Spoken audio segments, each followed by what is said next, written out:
So this is something I'm working on for a friend, Brian, searching for tone. In chat the other day, he mentioned, or more to the point, Ubi mentioned that he was considering starting a second channel, combining his love of guitars with fishing. So we decided to create the Fishing for Tone logo in order to accommodate Sir Brian, our master of community. And this is the outline that I created by hand, which we'll be working off of to create the final product. I'm going to zoom back so you can see the whole thing. And I did it by hand just to give myself a place to start. But obviously the finished artwork won't look like this. Usually I would step into Illustrator to deal with it. But in this case, I think I am going to stick with Photoshop and see if I can't improve it. We're going to go to the color library. Pick some better colors.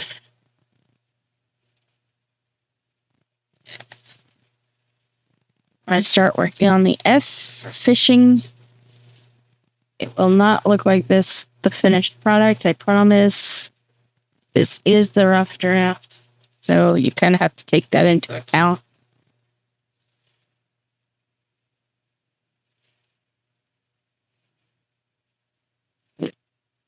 Paintbrush is a little too broad, so bring it down some.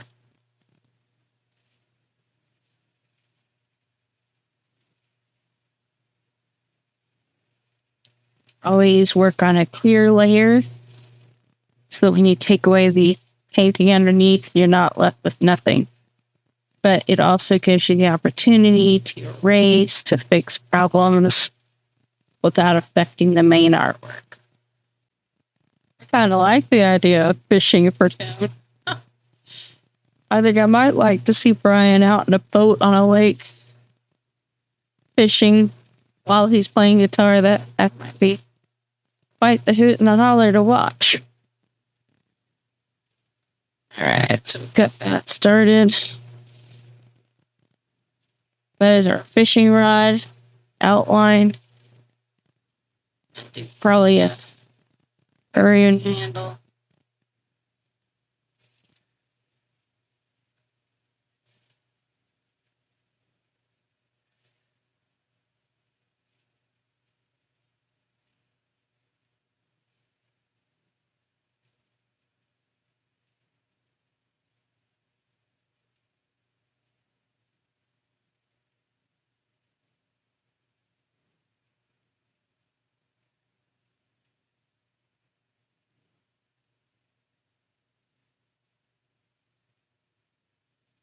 I have no idea whether Brian will like this or not.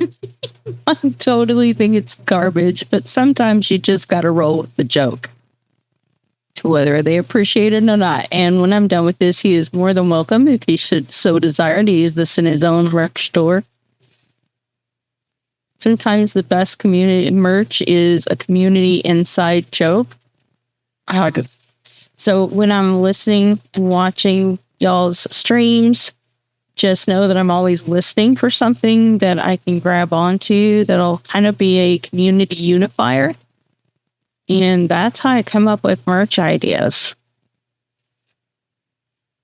Things that just happen to pop up or resonate with the community are always really good to use when you're working toward creating merchandise that people will actually want to buy. Because if it speaks to them, people don't buy things on logic, especially not merchandise. They buy it when it talks to them. It speaks to something, it tickles their funny bone, or it makes them say, yeah, that's me. Any of those things will get people to buy. So that's just something to think about when you're looking at what you want to do for merch for your channel.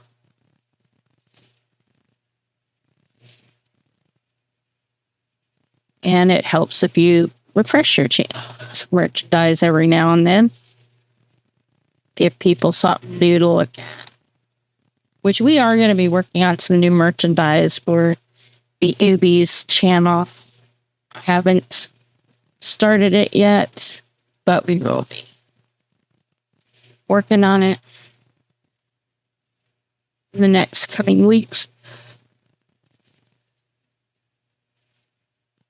If you have any suggestions for things that you think would be really good to see in our merch store, things that you would like or appreciate, we will be adding some additional hoodies and things like that because cold weather is coming.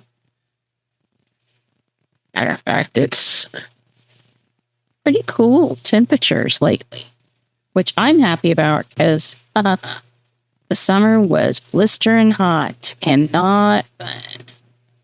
Oh, because our AC isn't working quite the way it should be. So, what I'm doing right now is adding some shadows into the places where there's like handle grips and things. Just let the eye know that that's a indentation area. Yeah. Give some depth to it.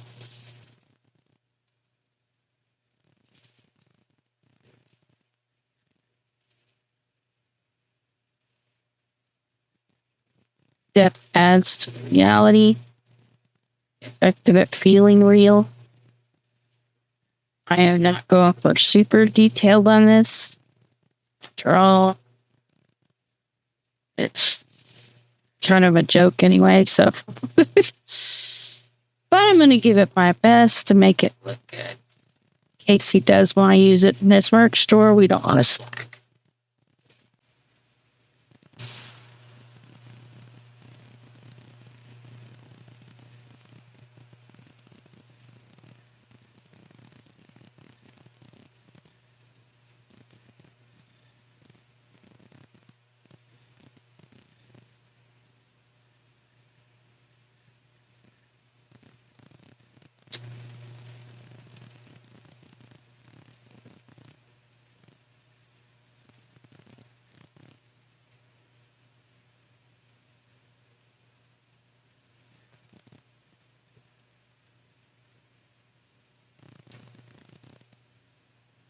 Just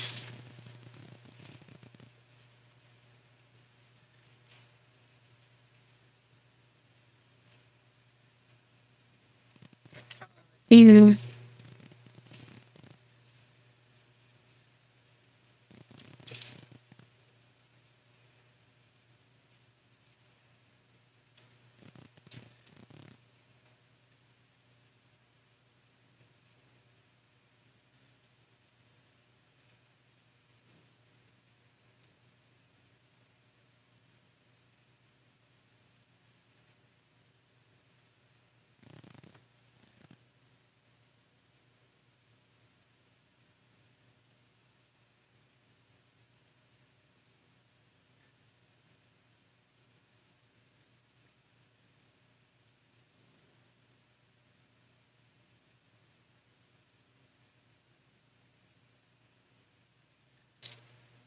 like silver. That's the hook.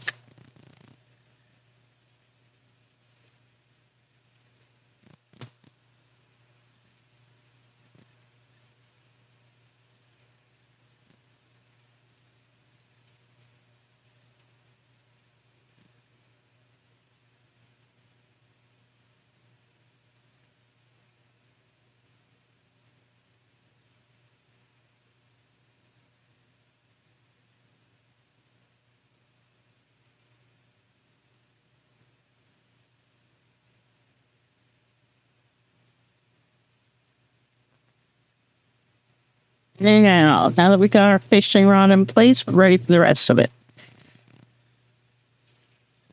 The next one I want to focus on is our little fish here.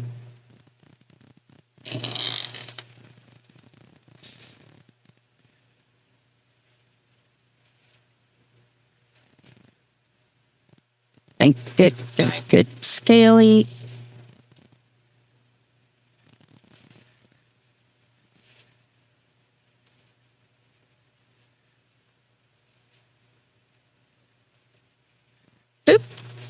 Drawn on the wrong line. That open its own lane.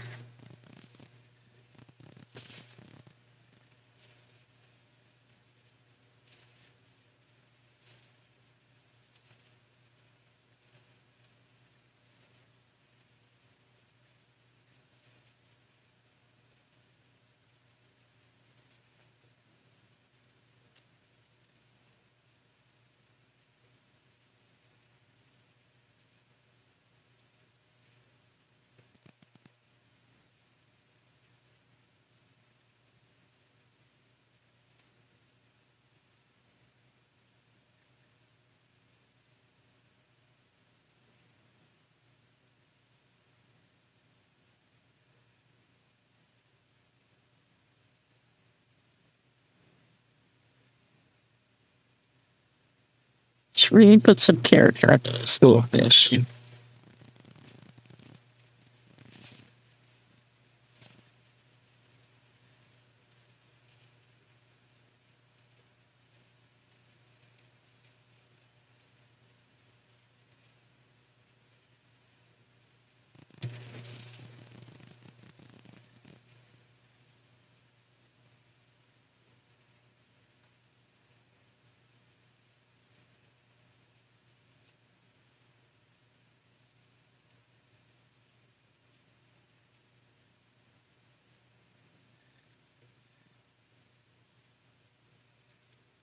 And probably darken that outside edge even more. Like, sorry.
Oh, Jess.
Error.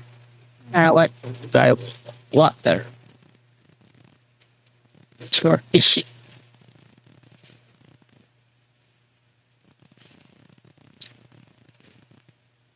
And you don't need a lot of detail stuff like this on a logo or a channel merch logo, basically.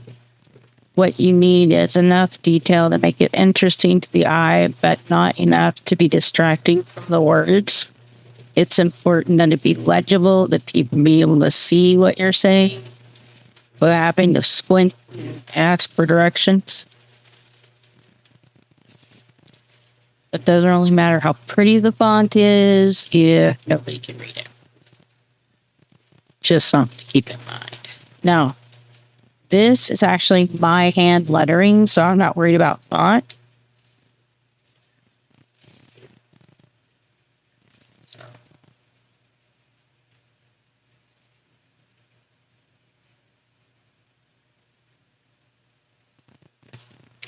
What you do want to do is label your layers so you know what's what.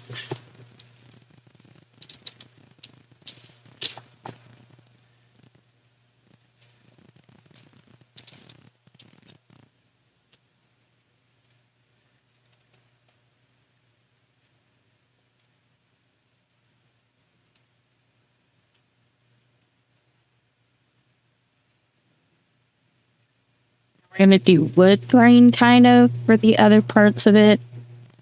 There, maybe on up here.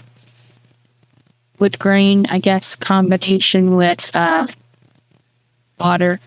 And maybe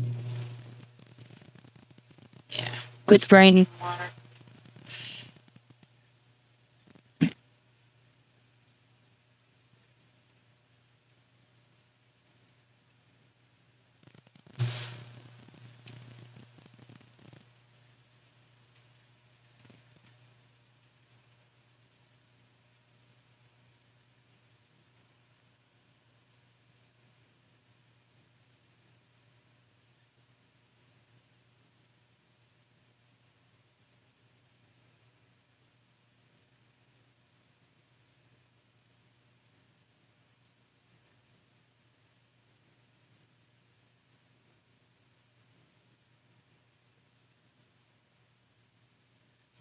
Hiding the reel right now in the rod.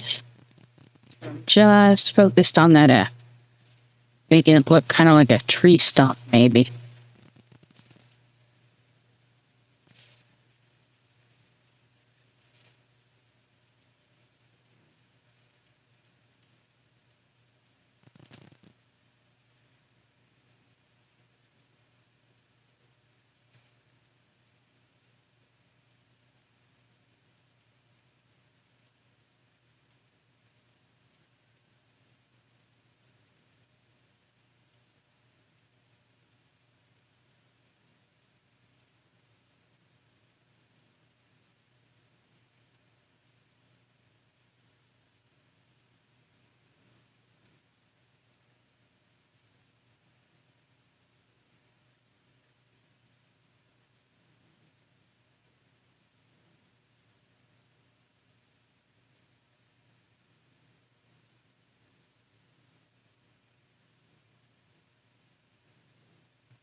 Goodness for the undo tool.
Basically doing what I'm doing now gives it that woody texture instead of it just being flat.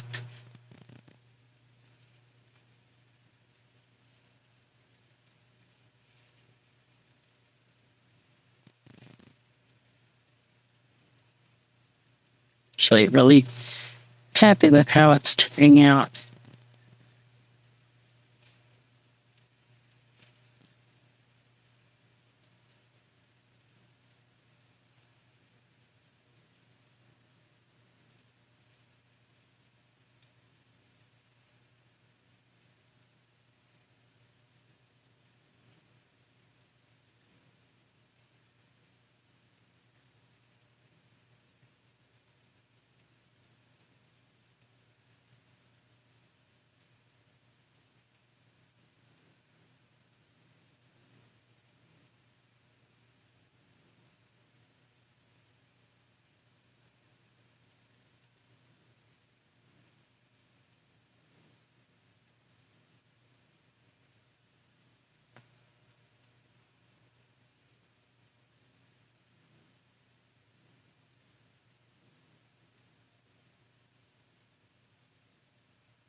Yeah. Starting to come along.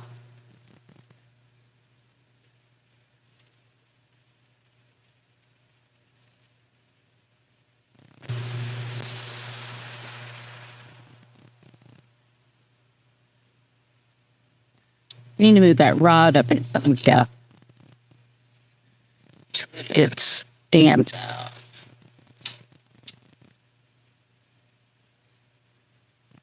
Lettering.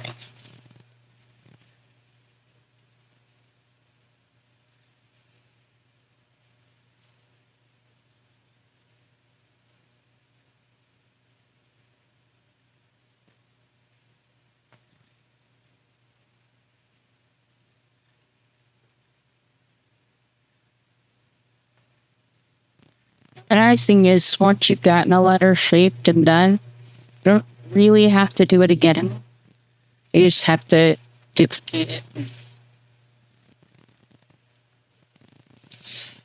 It's exactly what we're going to do with that. All right.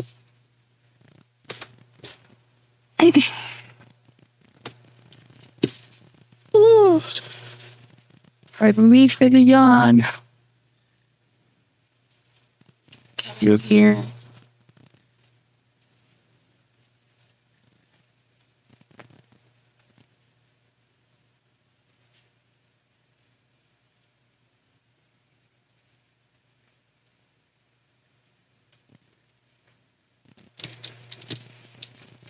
Ouch.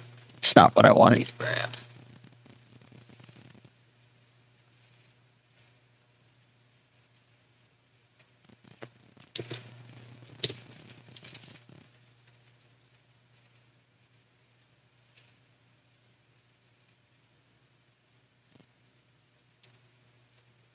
And this is where we're also going to start playing the spacing of the letters and stuff so that they line up.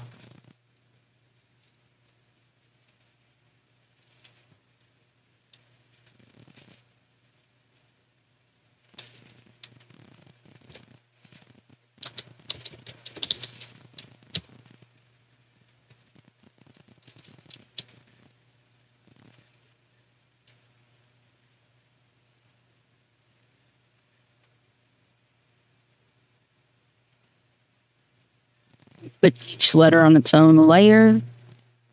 It's not eating for space with everything else.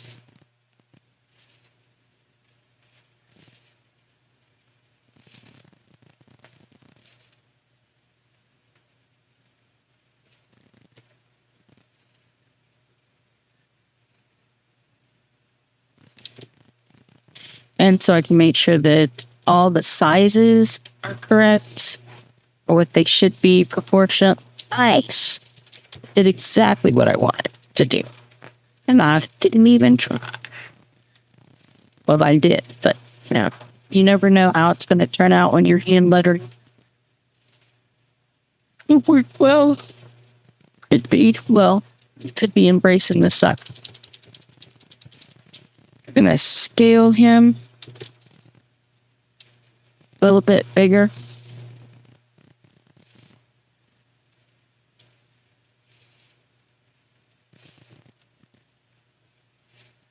So he matches the size of everything else.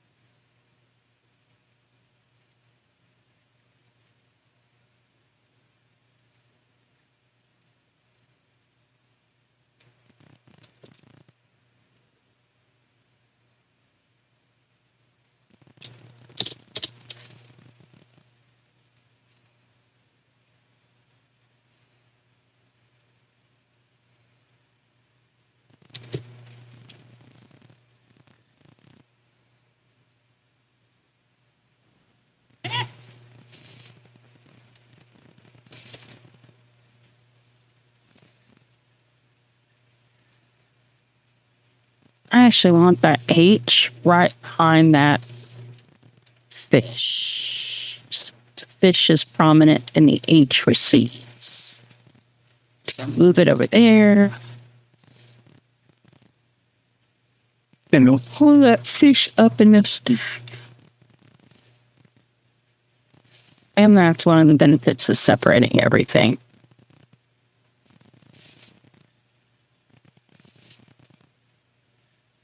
I can do things like that.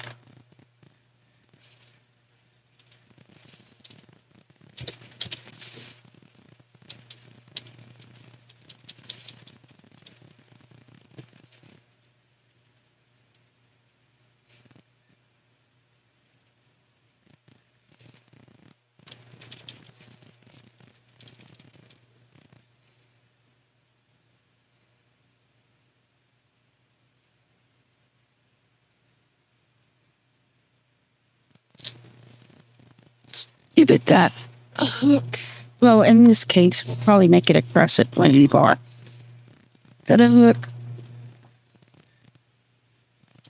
Woo. Where did my stylus go? There it is. I found it. Very important. Part of my future.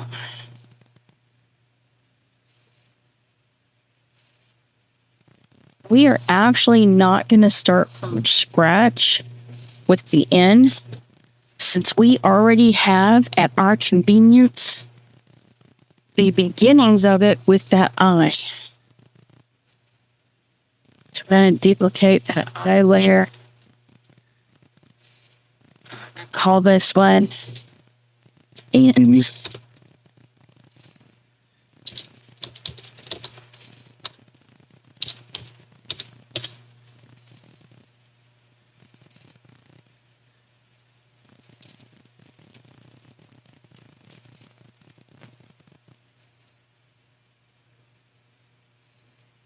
a little different than I'd originally drawn it, but it'll work. All right. Back to finishing that little hook. Give it that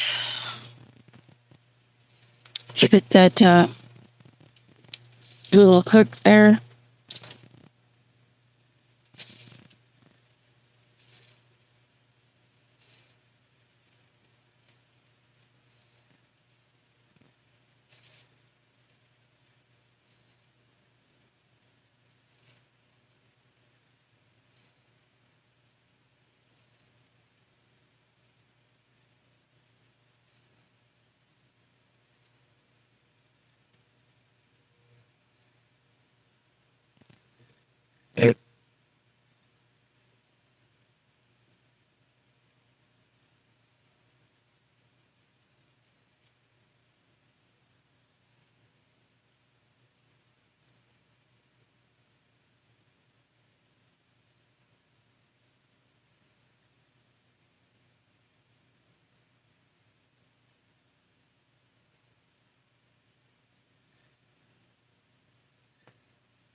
Yep. Lighter, still dark, but lighter than the original.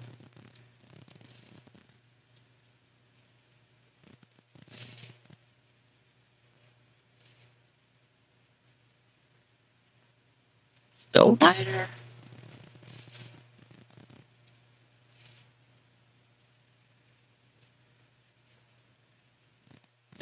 Very light.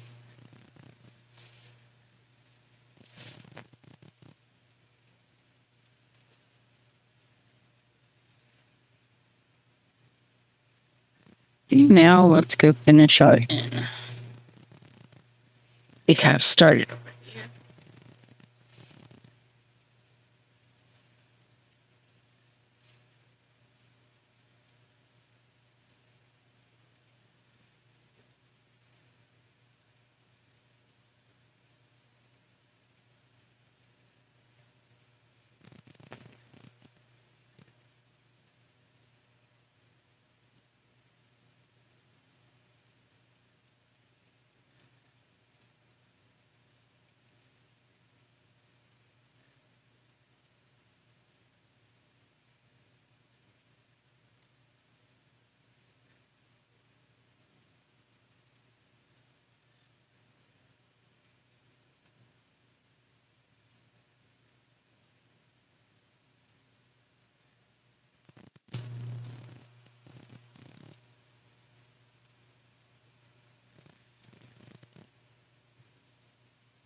I need to start this on a new layer.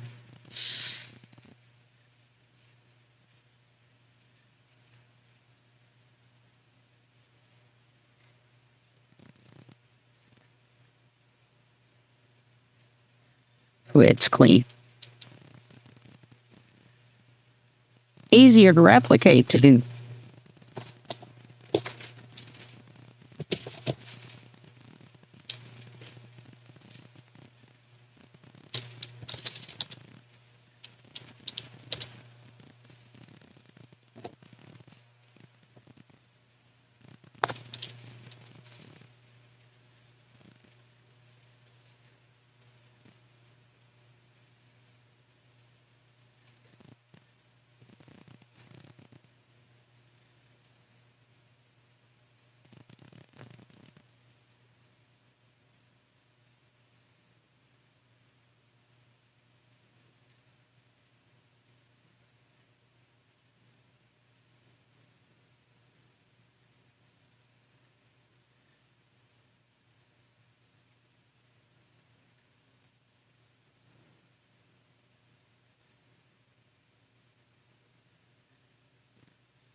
It's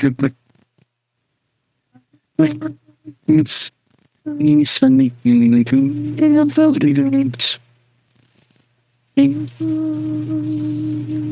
it's to be so it's good that's needed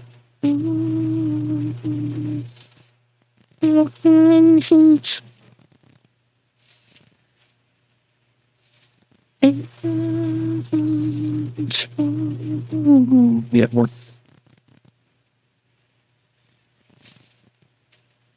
It's what sees it can be thing in Shandy's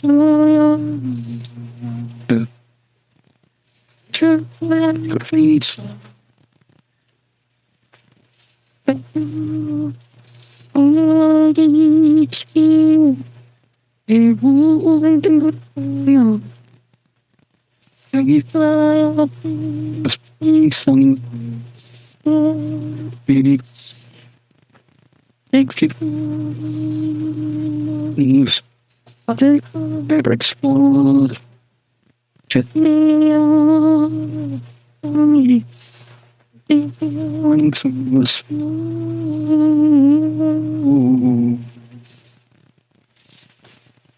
Because it's still it's you.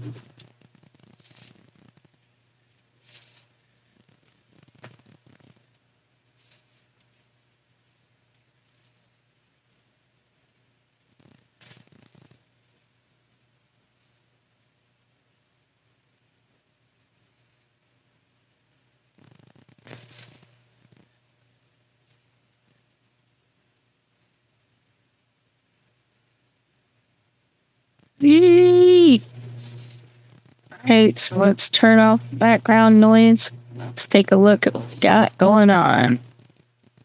You it on spring fishing. A little bit skewed, we'll have to straighten it up.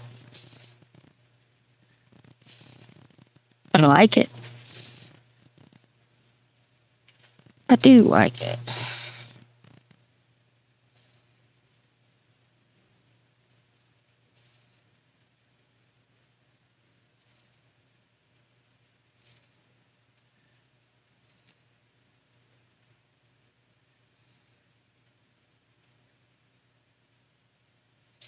One of the things I think I'm going to do is put a little bit of background, a little bit of some water for the fish. Put that on its own layer on the back. It would help about actually using the paint.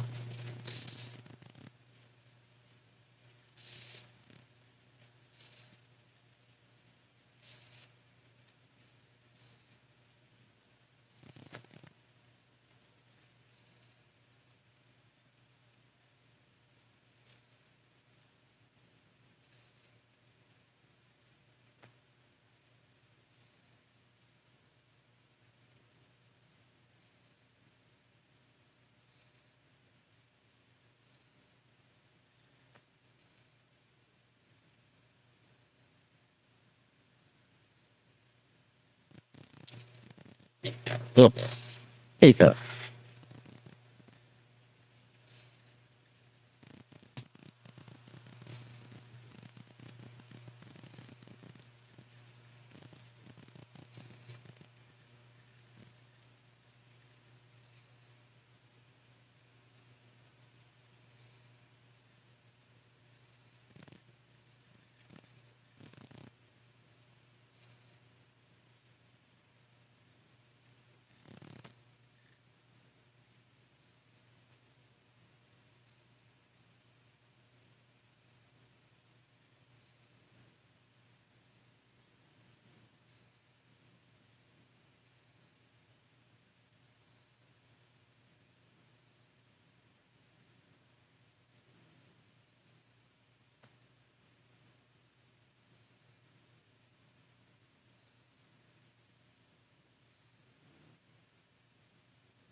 Oh, this little water spillway's giving me an idea.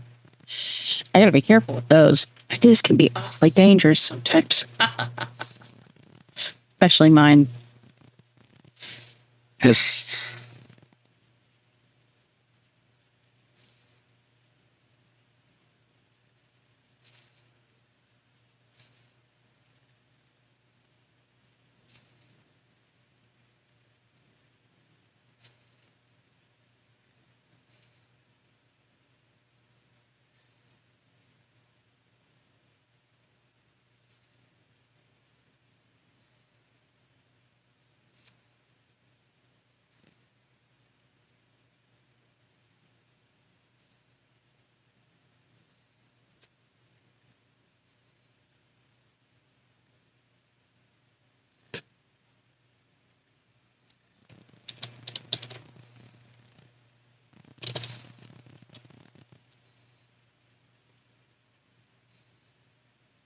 I'm gonna go ahead and smudge that layer out so it kind of blends together. And Usual.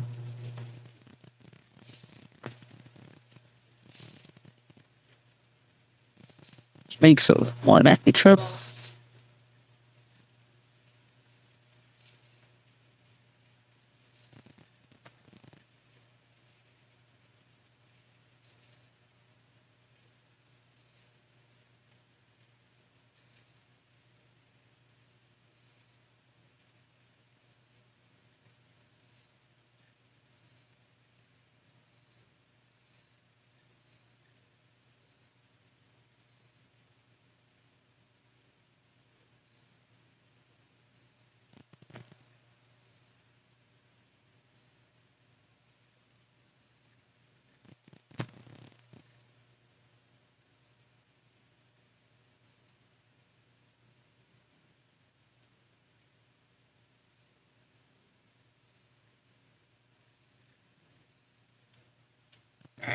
Let's hide that water layer. Well, I'm gonna bring it back for just a second to grab colors off of it. There we go. I'm gonna hide it because we're gonna do a little waterfall. Bring this app forward.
Uh,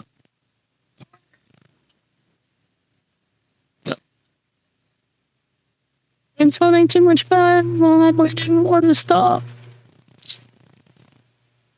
My brain and my body are telling me, hey, cool your jets, girl. Cool your jets.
It's irritating on me.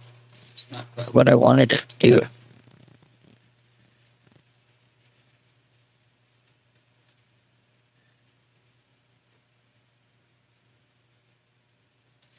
Well, this is as far as I've got for tonight. I'm going to stop for now.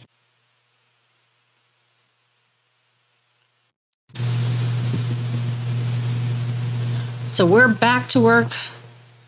I've rested up, and I'm ready to get back to work on our Fishing for Tone logo for Brian's Searching for Tone stream. I had to change out the nibs because my nibs were getting dull, and that's one of the reasons what wasn't working so well.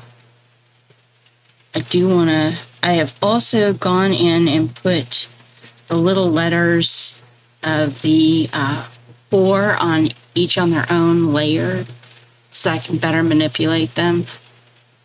It's always smart to work in layers because then when you need to change something on one part of your artwork, it doesn't destroy all the parts of your artwork.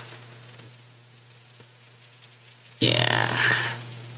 So we're going to go back in here and kind of just emphasize areas that weren't being emphasized before we move on to the tone. And I really need to think more about how I want to represent tone, what colors I want to use. You don't want to do too many colors in one particular piece of artwork. The eye will get confused and not know where to focus. Things will get lost. You kind of want to keep a base color palette in mind as you're working and sort of stick to that to the greatest degree possible. There are some times when, you need to change out colors, but you definitely want to keep a base color palette in mind when you're working. It really helps the viewer distinguish things.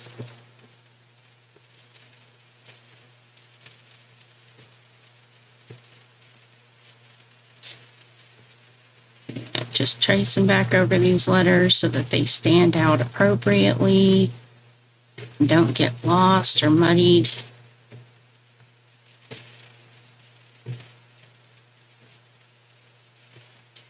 It's really easy, especially with digital artwork, to do too much smudging, too much messing around, and cause you to lose some of that vibrancy that you want to have with your artwork. Unless you really want a muted look, then go ahead, feel free. But if you want something that looks polished and really stands out, then you kind of want to make sure, oh, that's right, that's why, because this letter is behind that one. You move it up in the layers. I want it to be seen. Just wondering why it wasn't looking right. There we go. But yeah.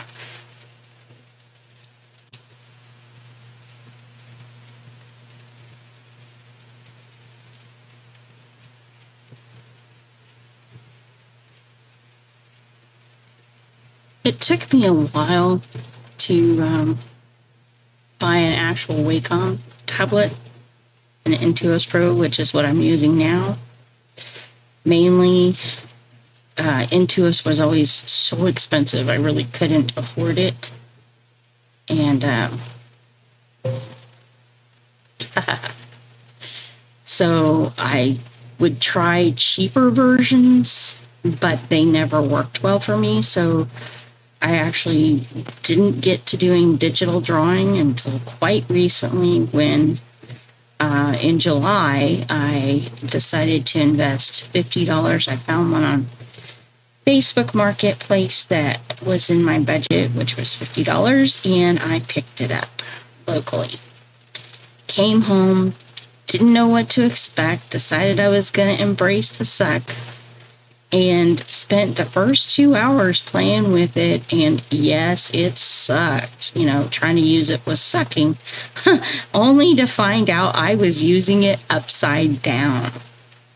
So that once I got past that learning curve, it was fantastic. I fell absolutely in love. And that's just one of those instances where sometimes it's your tools. It's not you. It's your tools that are making it harder than it has to be for you. And so if you have tried digital art before, but you really couldn't get into it, maybe because the tablet wasn't working right for you, don't give up on it.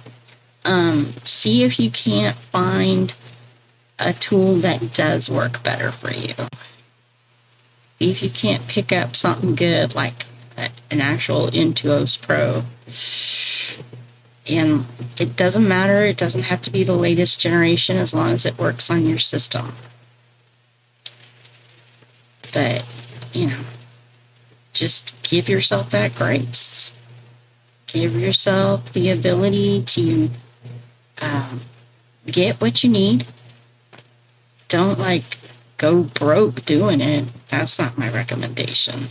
But definitely get what you need to do the work you want to do.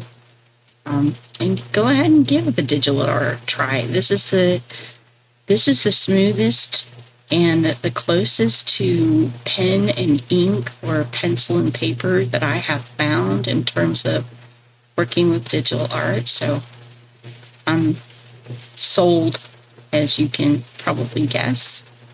And no, I am not being paid for this review at all. This is purely me telling you what worked for me and what didn't. And up until now, I hadn't found a tablet system that really worked for me. It was just crappy. But here I am. So that's to the better. All right. Go with a little darker on the edges. Flip back to the original layer.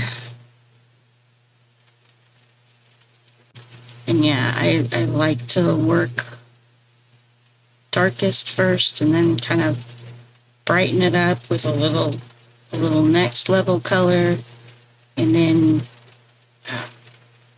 because in nature, something to know that I learned in art school is if you really watch nature, there are no hard lines. There are blends and there are blurs, but there's no hard lines. So one of the things that'll make your artwork look particularly like a cartoon or even like anime is if you have those hard, harsh lines where it's clear there's a transition from one area of color and light to the next. If you want that look, that's fine. But if you're going for something that looks more natural, you definitely want to watch that. You want to make sure that you're coming in behind yourself and blending and taking dark to light and paying attention to how smooth those transitions are so that they're not popping, like it's not evident that that's what's going on. That'll give you a more natural look. And it'll be better for you and better for the viewer if you want that. Like I said, if you're going for the cartoon look, though, you definitely don't want to do that. Same thing. You want to make sure that your areas of color stand out. Study the things that other people are doing in the genre you want to produce and pay attention to little details like that, because that's what really makes great art, I would say great art, stand out from okay art, is how much effort does the artist put into the details? How much work is there on the little things? The little things are where the love shines through, and it is love that will really draw people to your art. or to any piece of work that you produce. Because details demonstrate care. They demonstrate that you have really put effort into this and that you have given it your time. And when you do that, when you take the time not to rush things, but to just really take your time to produce quality over quantity, people will notice. And it will make a difference in how they react and respond to your work. I used to get upset because people didn't buy my art. But I think looking back on it, my art was good, and that's what they kept saying. My art was good. But it wasn't gripping, it wasn't compelling because I wasn't spending the time on it that would have caused it to be something they just had to take home with them. I was rushing it to get it through and not really giving it the attention that it deserved. And so even though this piece of artwork is somewhat of a joke, designed to play into something that Ubi and Brian were discussing on his channel one night, I still want to give it my love. I want to give Brian a gift that's worthy of the time and the effort and the attention that he puts into his channel. Because he really does. He works hard to build a community that's worth being part of. He works hard to think through what he's going to do on his channel and to provide a quality experience for those who show up. And I think that makes a huge difference. And so when I present a work to him, I want it to be worthy of the person I'm presenting it to. I want it to be a really good example of what I'm capable of doing and not something I just toss off with no thought or consideration. Because that's how you say thank you in appropriate ways. He's been a very good friend to my husband, and a really good friend to the guitar community, and just is an all-around stellar person. So if you haven't subscribed to Searching for Tone, I do recommend that you go look him up and get involved, not just in showing up on his live streams, but get involved in his community. Because the more involved you get in somebody's community, the more you get to know the people around them and let yourself be known. And the more likely you are to be welcome. And just a few tips for those who don't know how to become part of a community. Don't just show up. Find ways to contribute and give back. Find things that you can do that for others that will make you stand out. 80% of people in any given community are there to get something from others, not to give it. So if you become part of that rare 20% that seeks to give and not to get, you will always find welcome. People love people when they feel loved by them. And when you are willing to be generous with your time and your talents and even your treasure, then you become welcome wherever you go. People know that if you show up, that you're going to bring something special to where they are. And so that means something to them. And I don't want you to do this to be manipulative. Do it out of a sincere desire for their good. Because here's the truth. Sometimes the people you give to aren't going to be the ones who appreciate it the most. Sometimes you're going to give to people and they're not going to say thank you. They're not going to slow down. They're not going to appreciate it. I will tell you for a fact, Jesus healed 10 lepers, right? And how many came back to thank him? Just one. So don't look for the thanks and the gratitude from the person you give directly to. Give because you can give. Give because you're capable. Give because that's who you want to be. What will happen, though, is that even if the person themselves does not directly thank you, the people around them will notice what you've done and how you've behaved. And because of that, they will be more inclined to do for you in the future and to really contribute to you and pour into you. Plus, by doing for others, you're demonstrating your skills and your gifts and your talents. You don't have to tell people what you're about. You've shown them, and they start to know you for that. So when you're in a community, becoming part of that community, look for opportunities to serve others with the gifts that you've been given, with the skills that you've earned and gained in life. And just make the world a better place, one person at a time. Don't overwhelm yourself. Don't take on more than you can actually handle. That'll be counterproductive. But seek to give at least as much as you're receiving. And even before you've received anything, seek to give, because it will help you stand out in the crowd. A lot of people want to be famous, but they don't want to make the effort to show up for others, which is kind of contradictory. It may not seem like it, but one of the reasons that people get ahead in life, one of the things that helps people get ahead in life, is their willingness to serve others, a willingness to step up and do what other people want. So, it's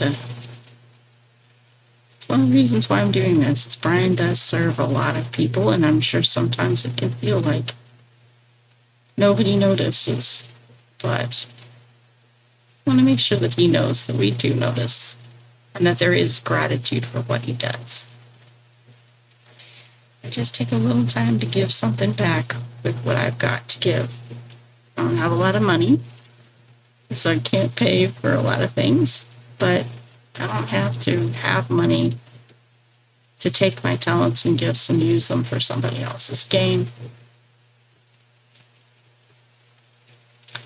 And in the meantime, I get to have a chat with you guys and show you what I'm capable of doing.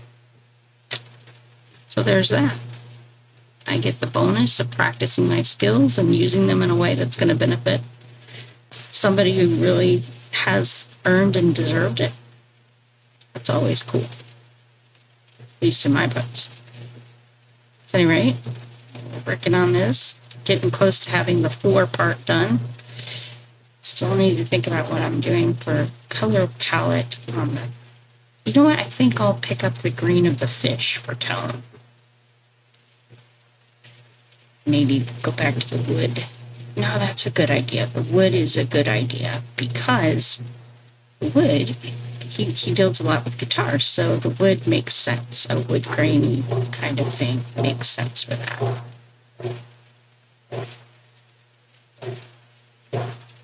You also have to kind of think about when you're doing art, what story are you telling with the artwork you're doing?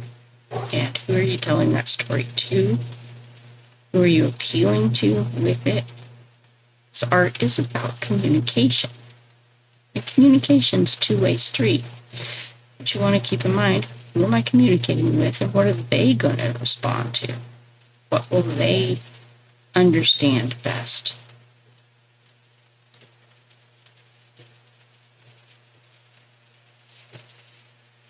All right, that works with that. But yeah.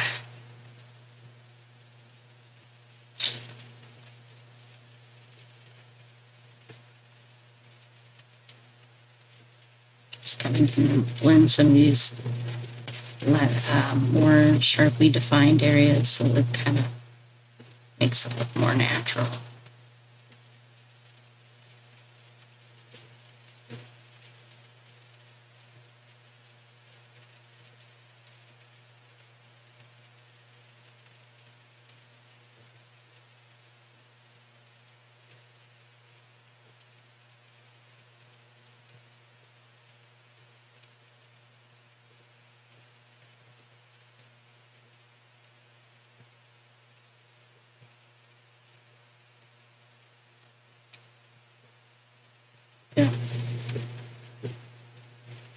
Hope you guys are enjoying watching the process.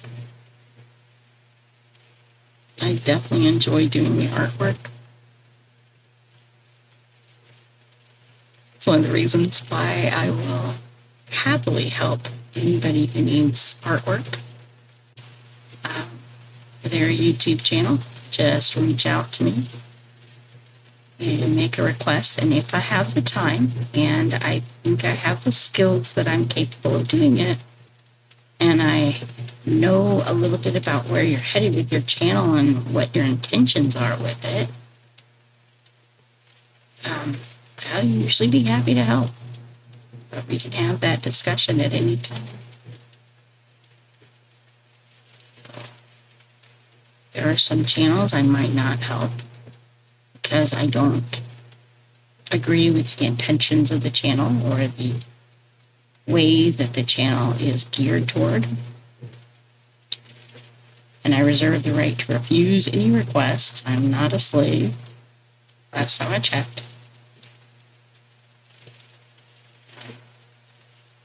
But many times I'll be willing to help, so don't hesitate to ask. Worst I can do is tell you no.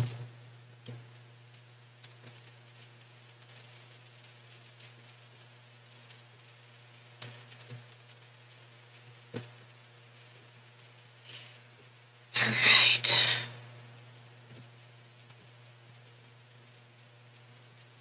Clean up some of that scribble on the outside edges.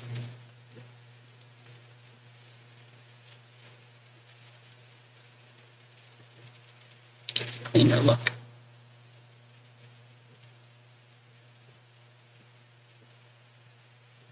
Okay, happy with the floor. We zoom out and we take a look at it. Whoop. Oh, that's not quite what I had in mind. Other direction. There we go. We got fishing 4. And now we're ready for our tone. So I'm going to pull back the original sketched piece so that we can see where our tone is coming from. Now we are fortunate in that I won't have to create all of this from scratch. The N, we've already got the basic design up here in fishing. The O, we already got the basic design from the 4. And so we're going to pull those elements down. We will use the F as kind of a guide for RT. And I might do a red. Yeah, I think that's exactly what I'm going to do. Okay, so I am going to pull the red from the fishing rod into the top so this T, so it kind of looks like a fisherman's, or not a fisherman's, but a fireman's axe, because Brian happens to be a firefighter. So we'll pull that in there, and there we go. Now I'm going to create a new layer to start on the T. Come back down here to my capital F.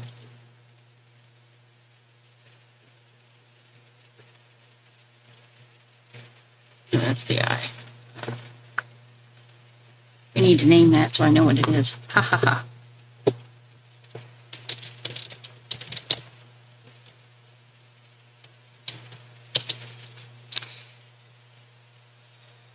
Scroll down here and find, there's my F. I suppose I could just straight duplicate that layer and rename it.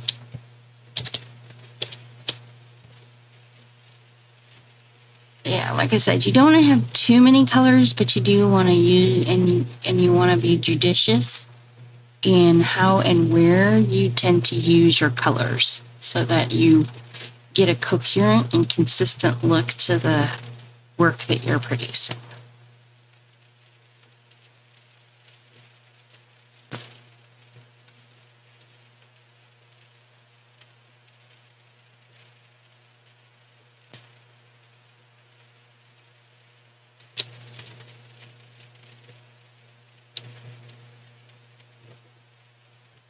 scale this a bit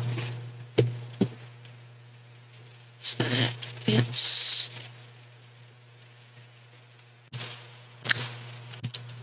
Over. Now, obviously, we're not going to keep all of the pieces of it. So I'm going to go in and erase what I don't need, because a T is a little bit of a different shape than an F. But the base parts of it are the same. So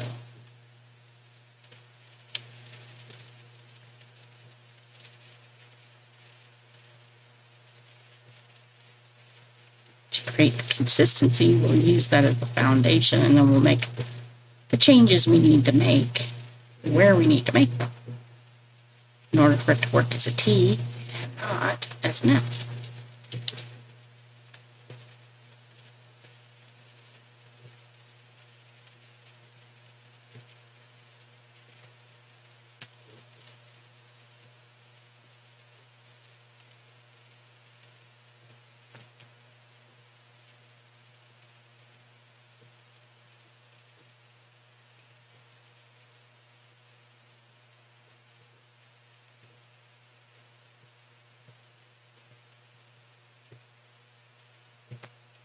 Oh, I need to make that paint blob a little bigger. It'll fill it in faster.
Get a better look at how things are when I get it zoomed in, so that I don't make mistakes or leave lines that look crazy in the final art.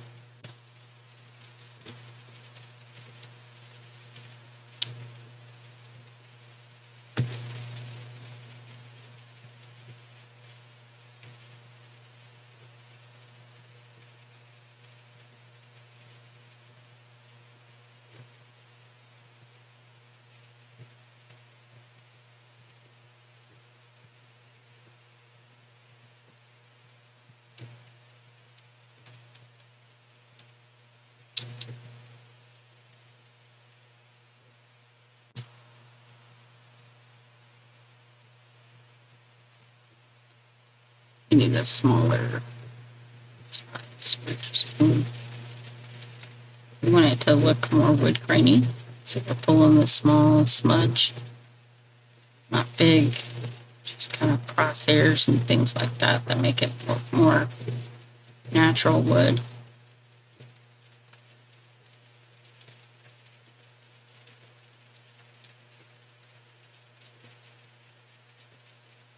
Give it a kind of texture to it.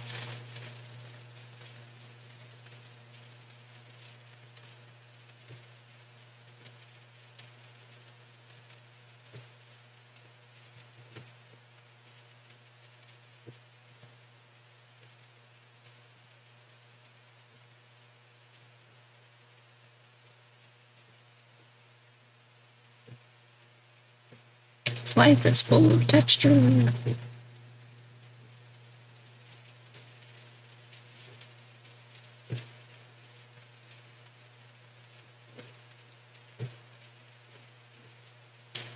And then drop it even smaller.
Now we're going to come up here and we're going to borrow these reds from the fishing line. I'll go as dark as I can on this top one.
Okay, so we got that T worked out.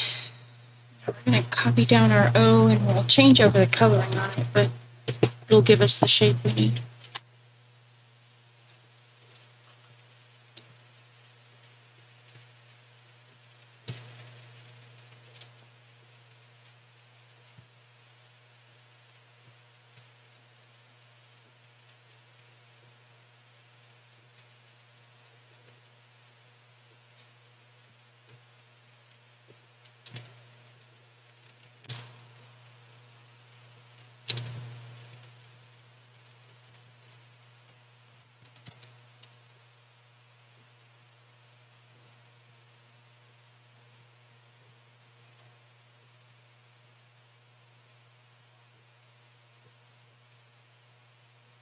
Yeah, ramen's good.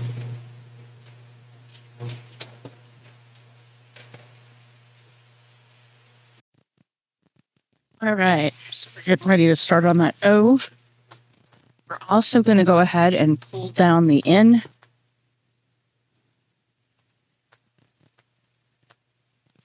It's seconds. There we go.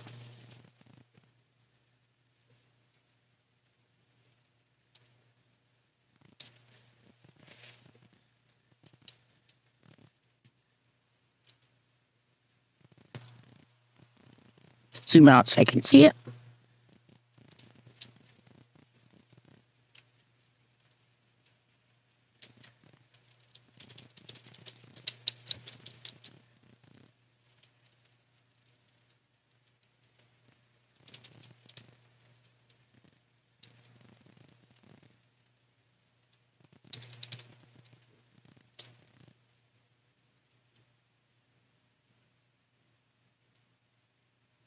And adjust that O so it's more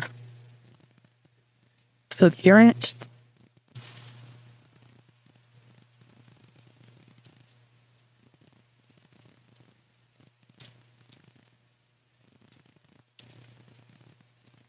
In terms of sizing,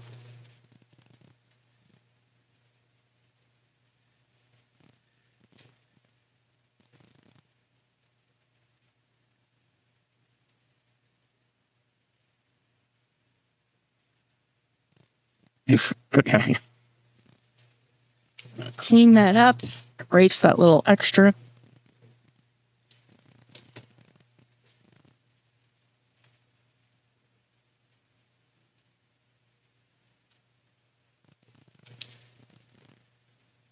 And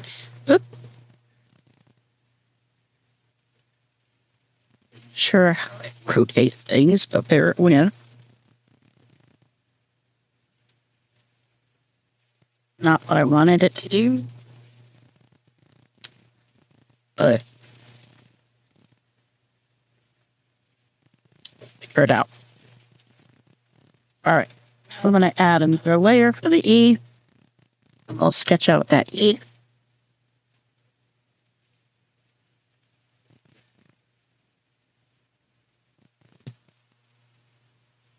That is the only thing we have left. It isn't already in place.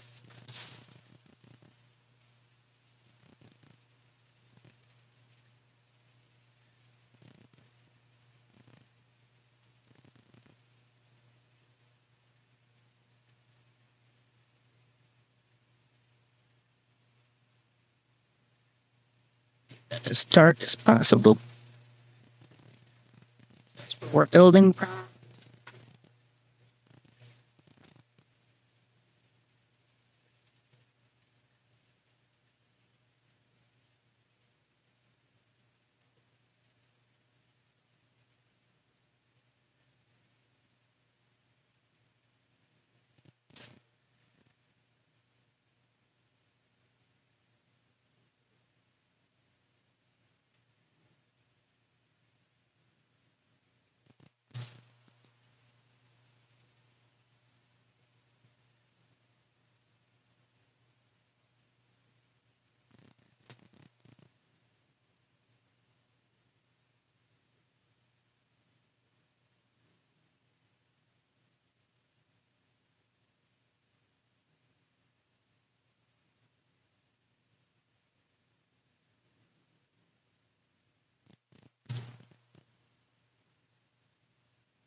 It was running away from.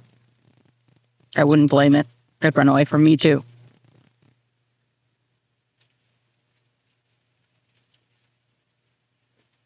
Gotta break that tape way down. Smudge.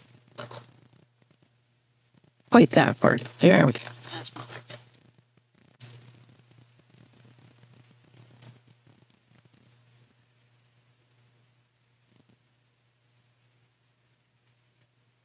Get that kind of weathered, wood grainy feel to it.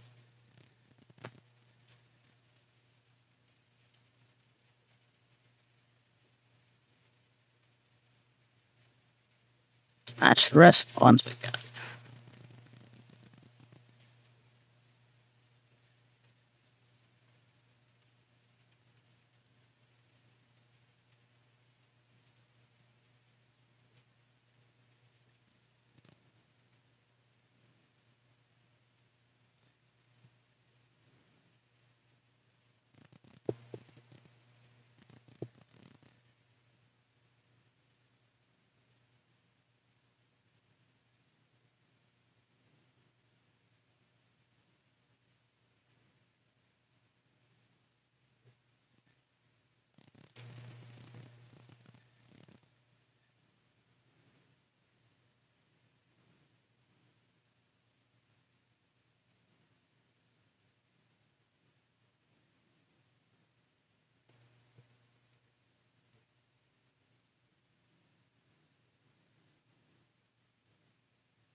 Time. Gotta dip into a stream real quick. I don't get this finished before then. Should probably go. But,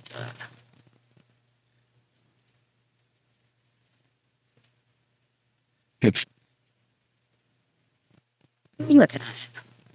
Okay. Now that I've got that outlined, I do want to turn off the background so I can see how. Yeah, that's way too light. Way too light. The t-shirt purpose. You have to go back in and do more color. That's why you always want to turn off your background layer and figure out how well you're doing. Name that. If you are too light, definitely go back in, lay down more dark colors and things to make it really pop and stand out. You don't want it to be light. to like for people to see.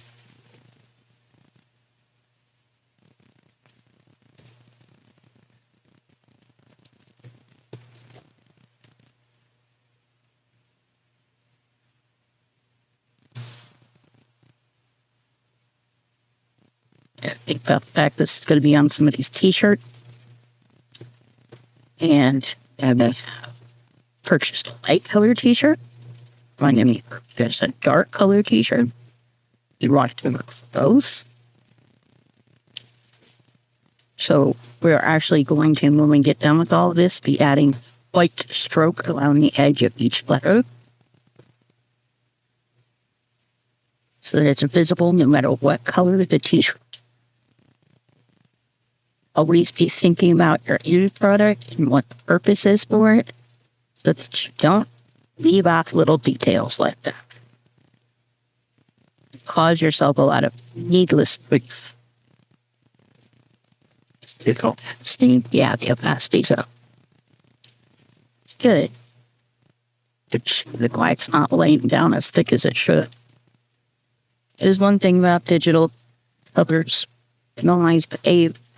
You don't always have as much control over how the color behave as you would with a more traditional medium. Be a little bit picky, a little bit finicky to work with. I don't like working with that.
All right, so we're back to work.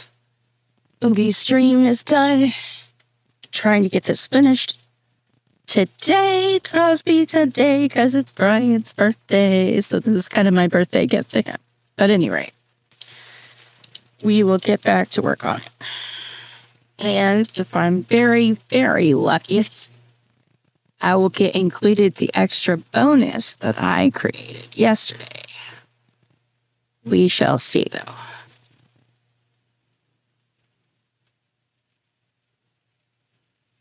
Just want him to know that he is a loved and valued member of the YouTube community, and so much of what happens in the guitar would not happen without him. He is definitely awesome. When you have somebody that awesome, you need to show them how awesome you think they are. At least that's my opinion. And since this is my channel, I'm entitled to my opinion.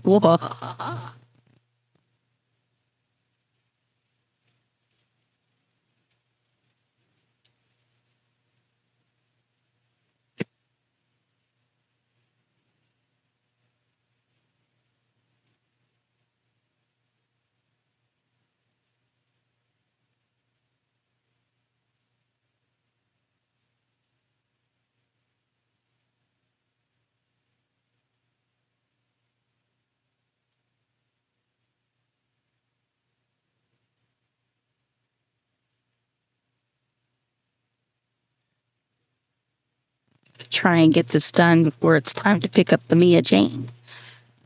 Because I know once I get her, there's not going to be a lot going on.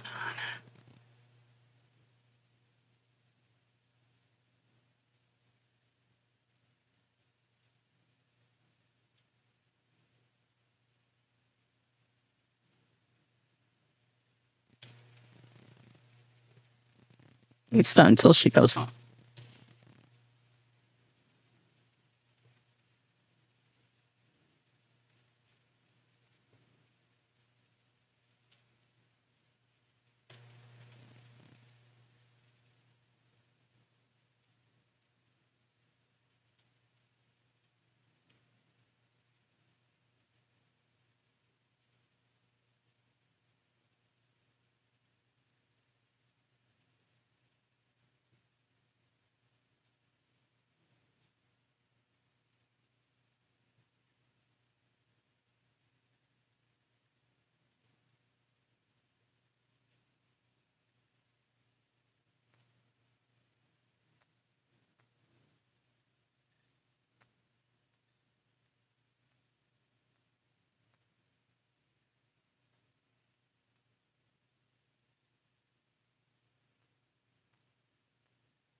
Yeah, I've never actually done this technique before, but I'm really liking the way it's turning out. I'm probably going to end up using this a lot more in my artwork. That's another thing that's a benefit to doing things for other people that you've got no monetary gain. You're free to play around and find things that work and try new ideas. And you don't have any pressure on you to perform per se, because nobody's expecting anything of you. This is a free gift you're giving. So that's another benefit of just doing something for somebody else, not because you're going to gain from it, but just to do it because you can. And I really like how this is turning out. so that blessings come when you seek to serve others, not because you think you're going to get something out of it, but just because you can. Or just to show appreciation for things they've already done for you.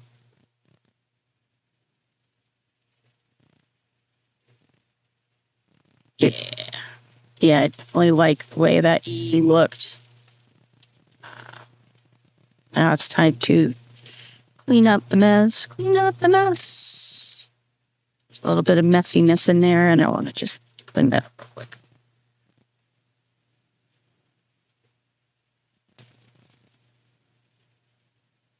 It's okay to have some shadowing behind it. It gives it a depth, but you don't want to have too much.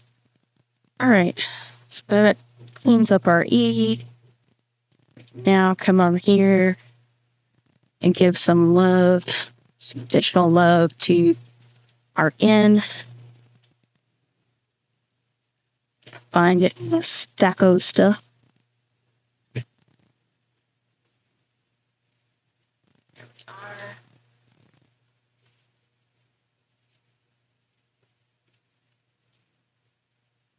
Really want to darken those lines, make sure this is going to stand out.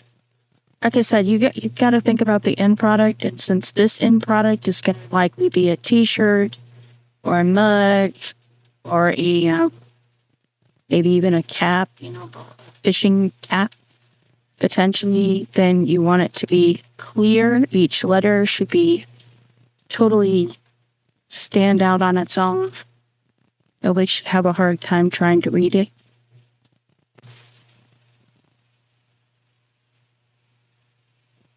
Make sure that you darken the lines. Give yourself plenty of stuff to work with.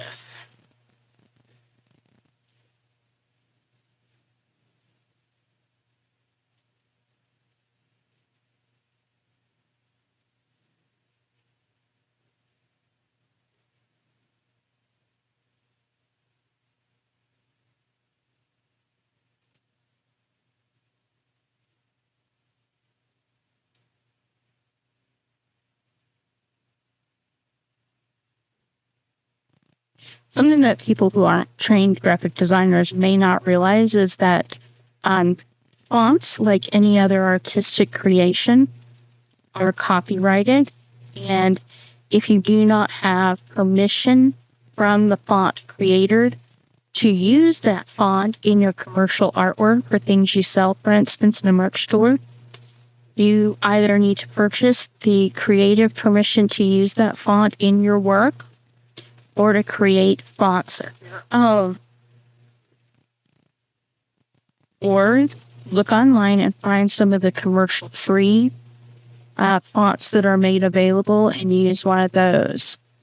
The last thing you want is to build up a nice little channel merch store and then get your assets sued off because you didn't pay attention to copyright law.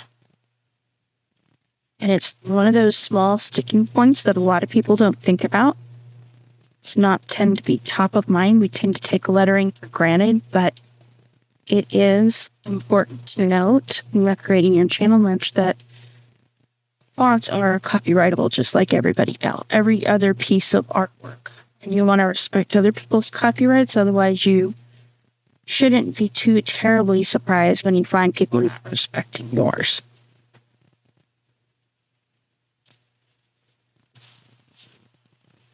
Just keep that in mind as you're working.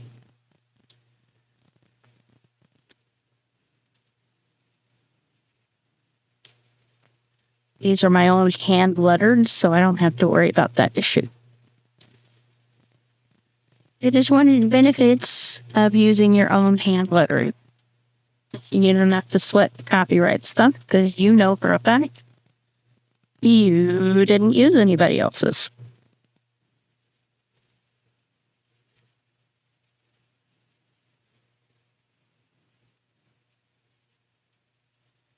Exactly where that stuff came from.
Gets our color plugged in for the end. Do our little smudge work. Zoom out a little bit so it's easier for me to see.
Sounds excited.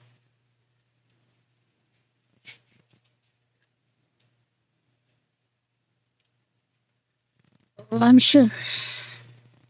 And you, as her father, will find it even more of it. Yeah.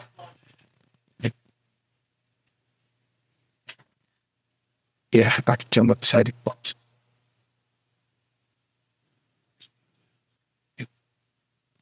And just make sure know that it.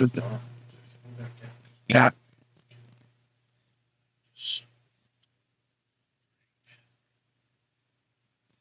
Being the inside. It's possible. I wasn't feeling well over the last couple of days. I kind of seem to have kicked whatever. I think that's why I slept so much yesterday. So if they do much. Yeah. Everything else. Everything else. And now I'm worried about I could be, like the allergies getting to us type thing. it. I still, they're not just getting the exhaust. That's going to be the other. Yeah, I wasn't feeling anything really else other than just so tired yesterday. But I was worried about him. Yeah. Yes. Yeah. Like that. Without the alarm up and to death. Yep.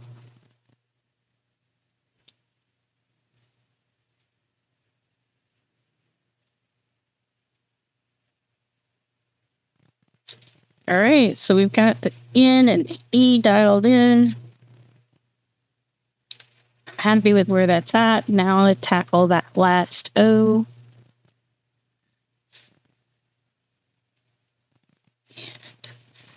Add color to it.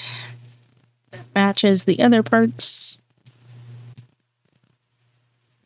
Could be lazy and leave it a blue, but I don't think so. We're gonna make sure it matches up with the rest of what we got going on. Oh, chop. It would help if I were on the right layer. Good job, me. Way to forget where you're at in your artwork.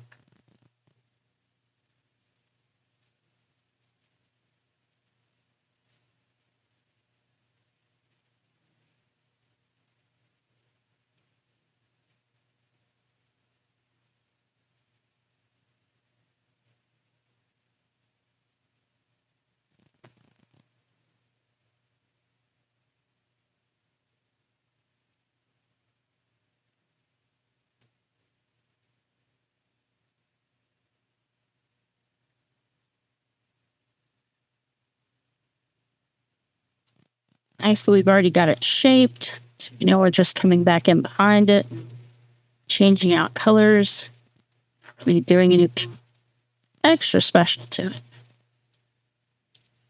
Makes it easier.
You see, once I get all these letters finished and to my satisfaction, we will come back into each layer. We will go in and we will add a white stroke around it so that no matter what color t-shirt, the letters will stand out the way we want them to.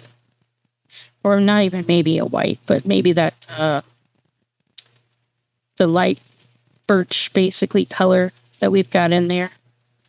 Just to make sure that it stands out no matter what color t-shirt. That's the main thing. It adds contrast around the letters so that they'll pop no matter what color t-shirt you put them on. And that's our goal, because you don't want them to blend in with the environment to the point where they get lost or people can't see them and they're not distinct. All that good stuff needs to go into what you do, how you do it, why you do it. Just always be thinking about, what am I doing with this work? Where is it going? What's its purpose going to be? And that really starts at the beginning too, with the resolution you choose for your artwork. Because when you're creating, if you're just creating for the internet, you usually aren't going to need to go higher. Older resolution screens, you wouldn't need to go higher than 72 DPI. Newer resolution, 4K resolution screens, you should clock it up to 150 DPI.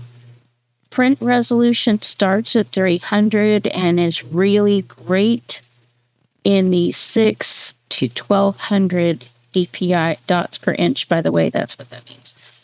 And that goes back to the old dot matrix printers. That's how they measured the resolution back then. We obviously don't use dot matrix, but we still do use kind of the it is still the way of measuring how high the quality of the image is that DPI. And print requires a much higher DPI to look good than your screen does. What you'll get when you use low resolution on print is that it looks grainy. And that's how you can tell somebody didn't use the right resolution. And when you print out your digital artwork, you're going to want to keep all that in mind too. But if you're going to produce this for people to be able to print out on something that isn't designed to handle digital print resolutions, you're going to want to make sure that you create it as high a resolution as possible.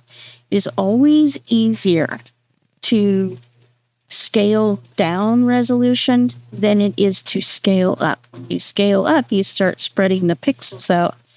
That's when it starts losing its sharpness and its quality, and you start looking grainy and nasty. And instead of the way you want it to look. So always be mindful of the resolution at which you're creating a piece of work. The ideal is to create it at high resolution and scale down as you need it. If you do the opposite, you'll end up with crappier artwork. Pardon my language there. Yeah, your art will start to look kind of like garbage. So don't do that.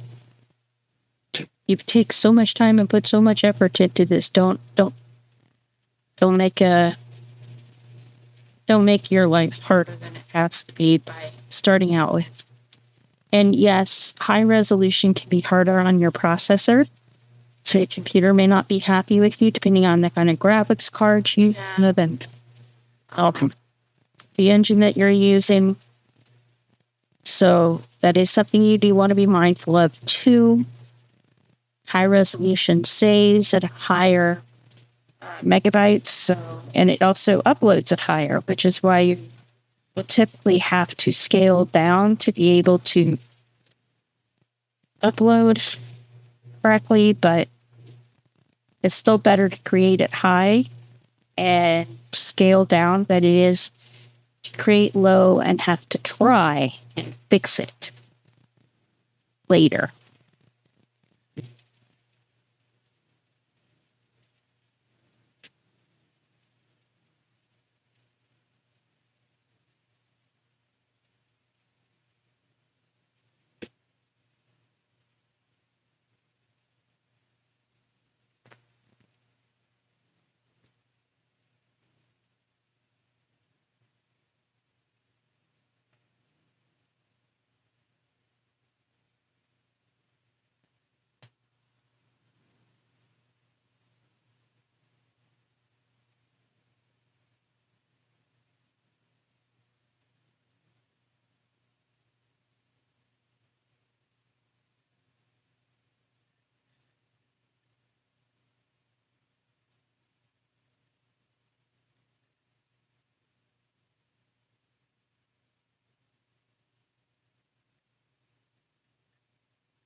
Okay, yeah.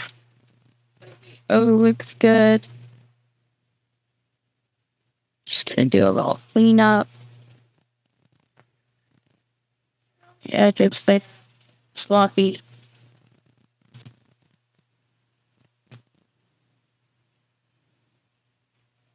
Generated by unspecific needs.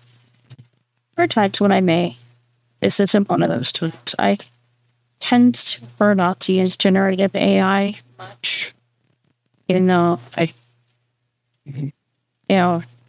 there are times it's okay, I guess. I'm just to the point where I'm thinking that a lot of times we use generative AI because we don't yet have the capacity to do the thing that we want to do. And so we take the shortcut. We use generative AI to do what we aren't ourselves yet capable of doing. And rob ourselves of growth and a learning. You're willing to embrace the suck, not being able to do the thing you want to do right now. Having to learn the process, go through the trial, figure out the errors, all the good stuff. And I think it can be okay to use it if you know what you're doing. Kind of like a calculator, right? A calculator can do the math for you. But how we know whether what it did was right or not, unless you understand the basics. I think that's the mistake a lot of people make, is using AI before they really understand the concepts and the principles behind the thing.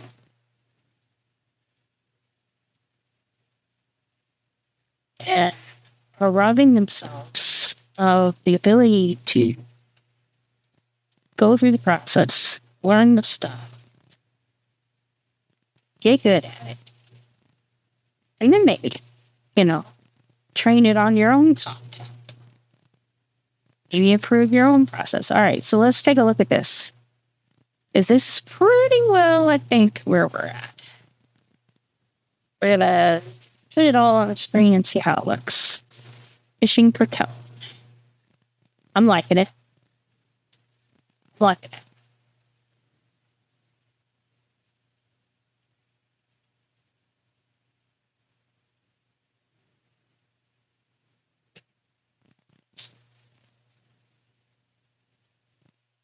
So, having been happy here,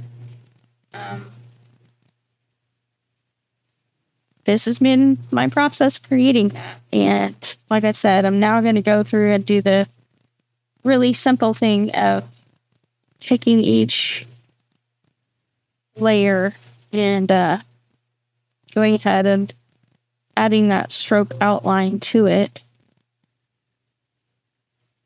so that I get the effect I want of being able to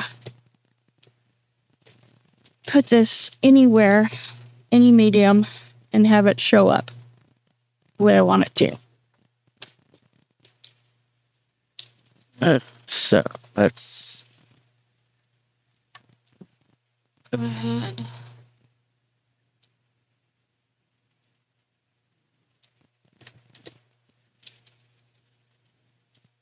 my layers are not showing up at the moment, so I gotta reset that.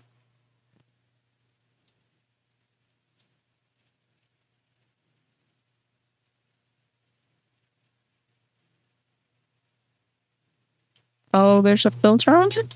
Oh, weird. I don't remember putting a filter.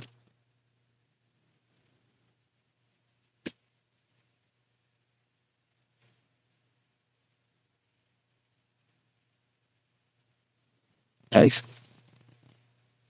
And this is what that looks like. So let's take our tea. We'll go to blending options. Stroke. Ooh, and that also shows us where we've got stuff that's artifacts that need to be cleared out. Yeah, that's the white birch tone we decided we were going to use. I'm going to lighten it up even more. Okay. And we're just going to do a real light stroke, not a big, thick, heavy one like it's got here. Now, because it showed us artifacts, what I'm going to do is draw a layer behind all these layers that is black so that I can see clearly where there are artifacts that I need to eliminate. Because any artifacts you have in your artwork, and artifacts, I mean, by artifacts, what I mean is like stray pixels that you didn't actually intend to be there that are showing up. Anytime you have those, what is going to happen is it'll print on the t-shirt, which is the last thing you want. You do not want stray artifacts printing on your t-shirt, so it ruins the artwork, the value of it. But you can now see with that black layer why I added that stroke. That's how it kind of causes it to a little bit of a... We're also going to come back in here. So that's what it looks like with the stroke. That's what it looks like without the stroke. See, it clarifies it a little more. And we're going to also add an inner glow of this little birch coloring. We're going to change the size way down. Actually, I think we'll do it darker. This will just really kind of serve to highlight those edges. Choke it down a little bit. Inner glow, yeah, kind of like that. So yeah, this showed me any places that I have artifacts that I need to remove. So we can come over here. And if they're on this particular layer, yep, they go away whenever I don't have it. So that means it's on this particular layer.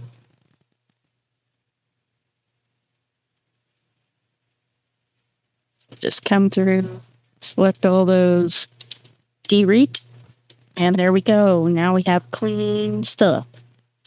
And we don't have to repeat the setup for those. We can copy our layer style, come down here, and paste the layer style to the R.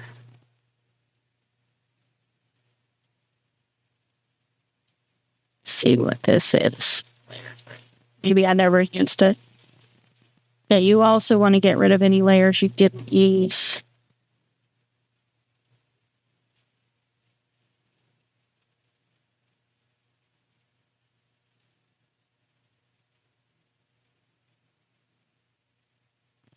By having this black background, I can easily see, do all of the letters look good? Are they going to work the way they're supposed to? See, there's an artifact we need to get rid of somewhere in here. See who it belongs to. Not on the E layer. On the F layer. On the rod layer. H, nope. Just go down until you find it. That looks good. You know what? We'll drop that. We're going to actually merge the rod and the F together so that they act as one scene.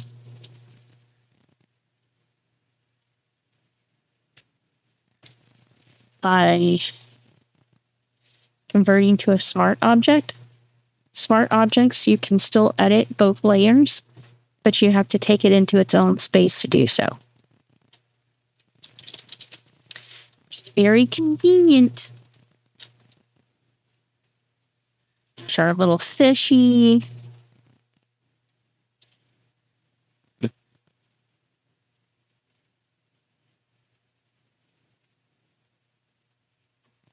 probably on the T layer. Come back up here. Nope, it is not on the T layer. Somebody in here. Somebody is being naughty. Somebody has that little thing. I'm like, I need to look at this because I don't like the way that F is shaping up. Something's either over the top of it or didn't get completely done. Let's go ahead and blend the options. Let's paste that layer style.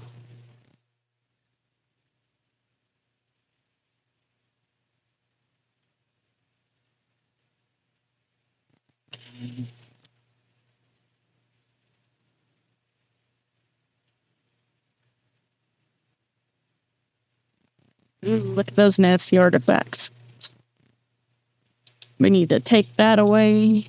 They want artifacts for you, buddy.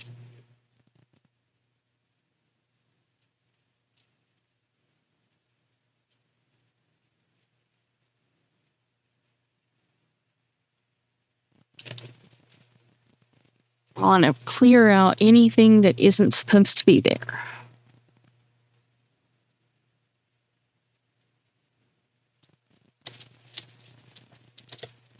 Clean that up for sure.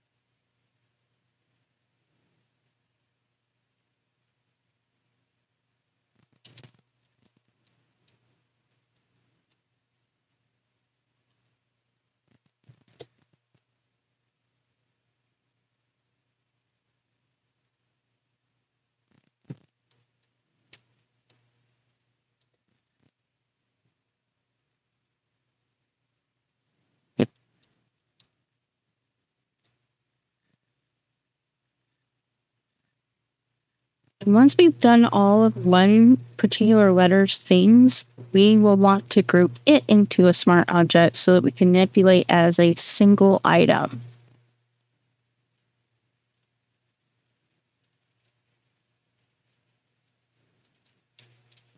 Ugh, yeah, look at that ugliness. Definitely got some artifacting going on.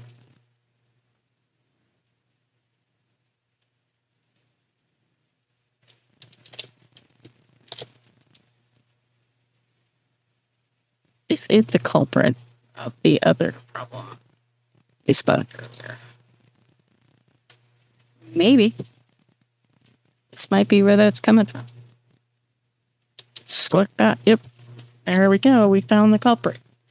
That's kind of one of the things you got to do is you got to layer by layer, figure out what you got, figure out if it's the culprit of causing problems, and then get rid of that.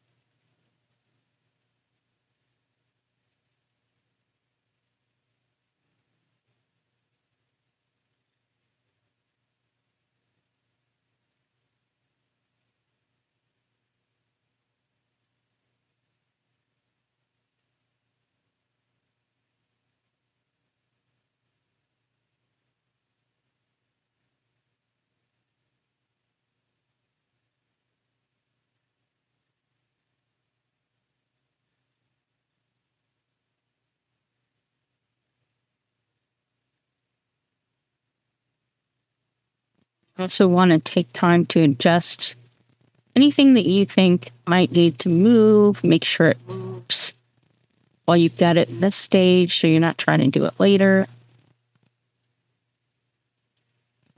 Everything placed exactly where you want it and in the order you want it.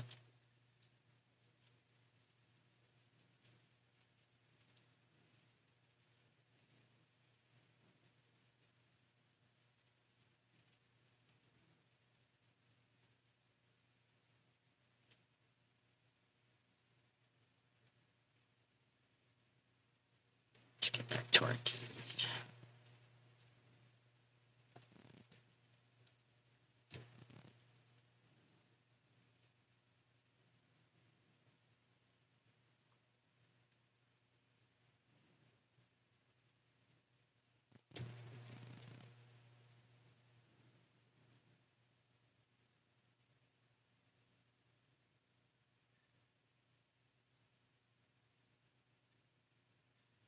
And you can check and make sure that you've got it correctly merged by doing that. You just turn off that particular layer and turn it back on, and you know it's got.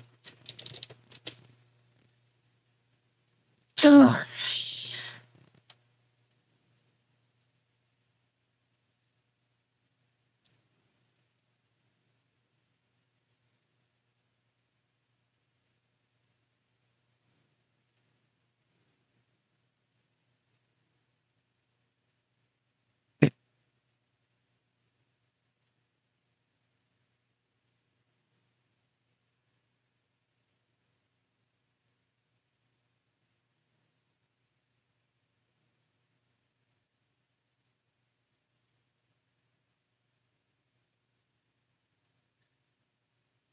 Maybe. trying to figure out where that lives. This particular set of grapple lives. I want to get rid of. Well, we'll try it. See if I can get rid of it here. No, it is not on that F layer. Is it on the R? Yes, it was on the R. Okay. Got rid of that. Now we can see clearly what we've got going on with there.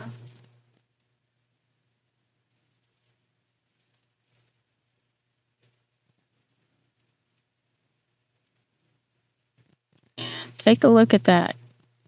Those nasty little artifacts on the F. We want to get rid of those.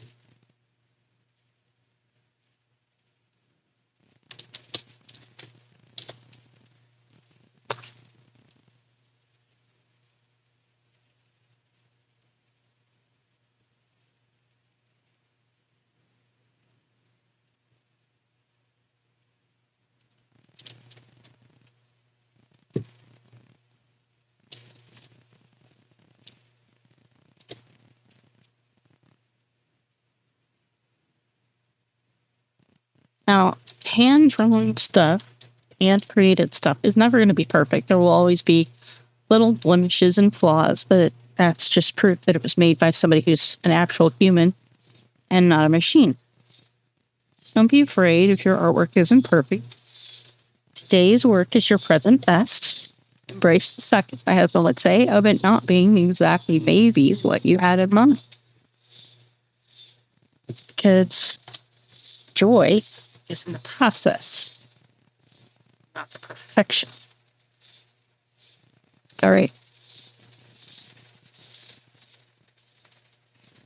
These three, I think I want to add some more.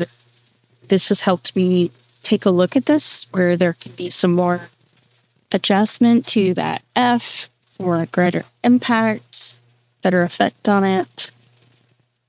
I'm going to paste the layer style on the O, though.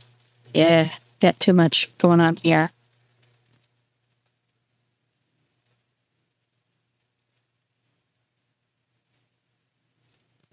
Whoop-a-doop. Take out what we don't need. Don't want a really thick ring around it. We just enough to let people know it's there, not enough to draw attention to it, because we're not looking for it to be a primary focal point. And it will be if we aren't careful.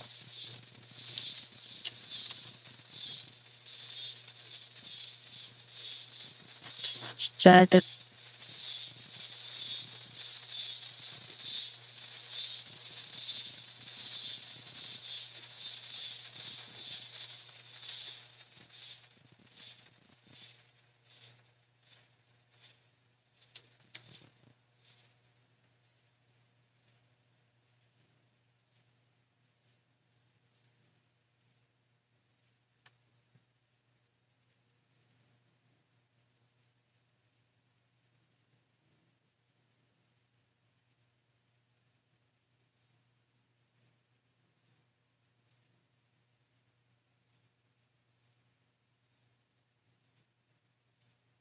Oh, that's much better. Take some of that blue. Go back through there. I think when I was blending, we may have blended it out too much. It's not as sharp. It's not as crisp as I'd like. Oops. Oh, I gotta turn off the effects right now. First of all, I gotta be on the right layer. That's right. That's part of the problem. Wait. Okay. Let's get on the F layer. Fix that layer.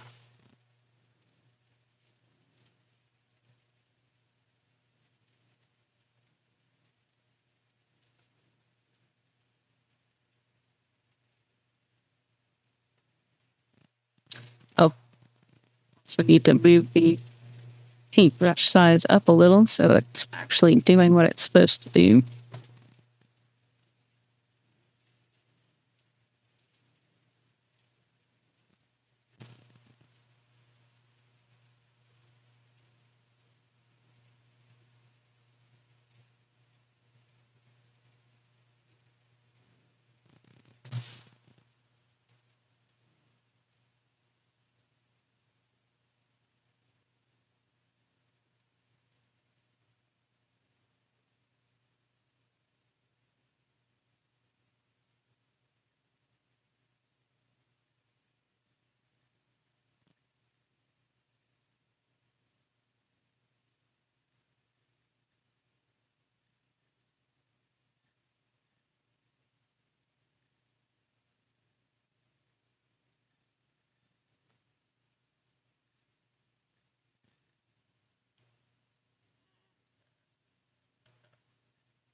Just remember, if you want to change anything on a layer, you've got to switch over to that layer. Otherwise, you change it on something else.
Alrighty, let's look out. Zoom out. Do also want to mess with that fishing rod. I think it could be a little better. I'm gonna go back into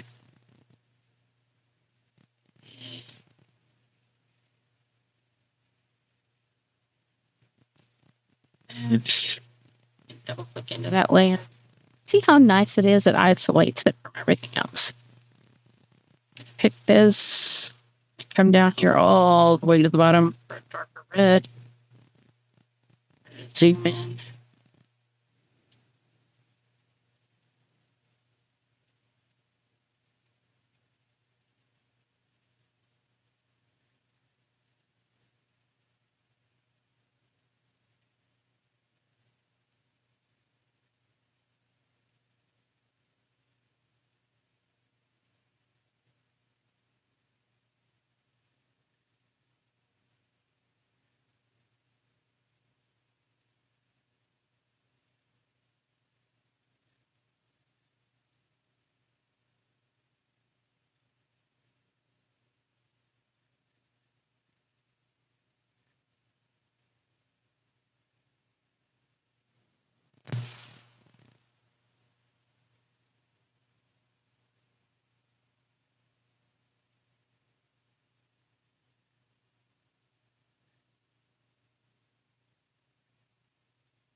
here. Highlight.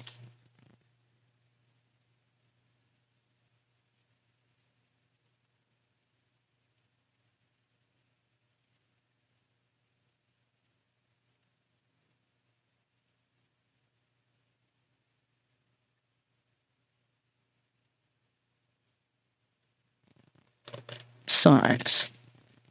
Not that much.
Not gonna do that.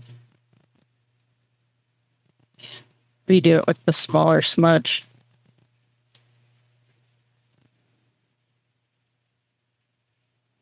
I think the smaller smudge tends to work better. It's better controlled.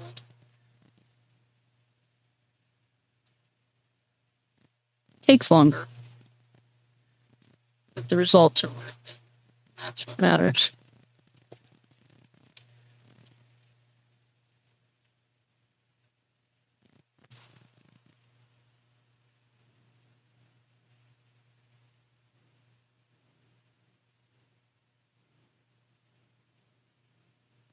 Especially when you're doing a piece of artwork for the love of the person you're doing it for.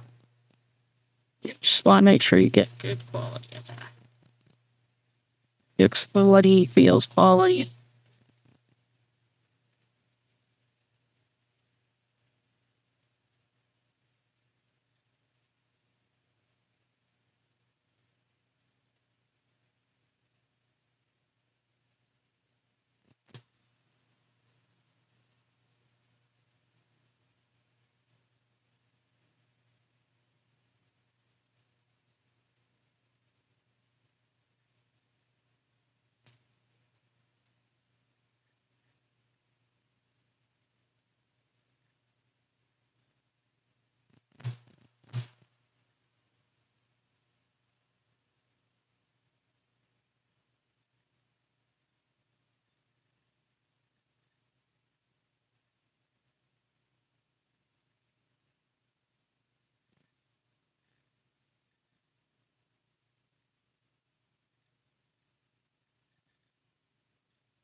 See how that fishing rod looks.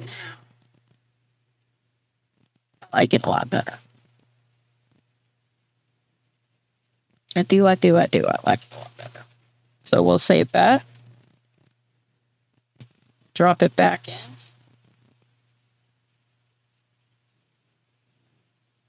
There we go. Yeah, that blends in so much better with the rest of what we got. It just looks like it belongs there, which is exactly what we want.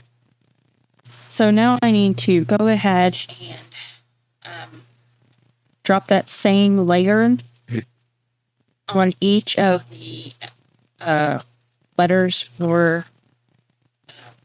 fishing.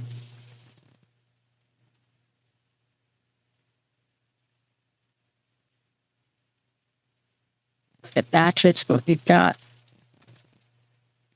And the rest of it creates consistency. Consistency is an important key of good design.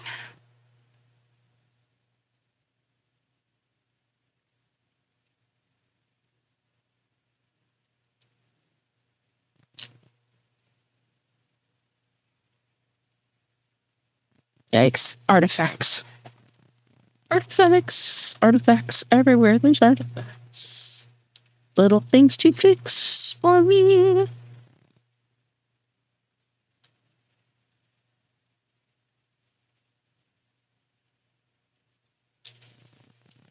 That's also why we're doing this on the black background, so we can see those as they pop up.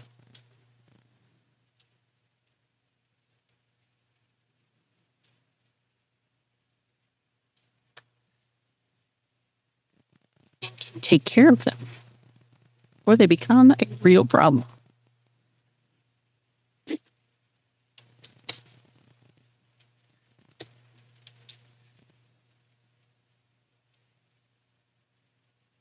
And yeah, look at all those artifacts.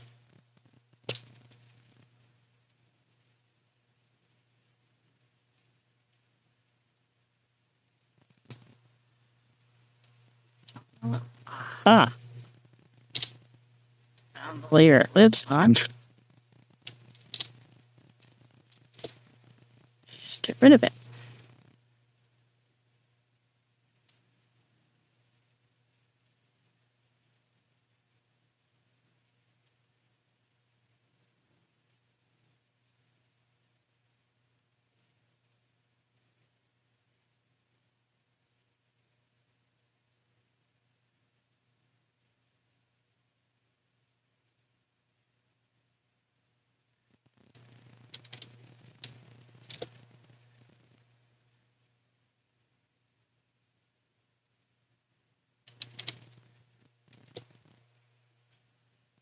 And with our little fish, we're going to do a slight variation. We'll paste the layer style, same as everybody else, but we're going to come in here and do a slightly different stroke to set that guy apart. We'll do the light green in him instead of the other. It's a more fishy look to him. So funny, so fishy.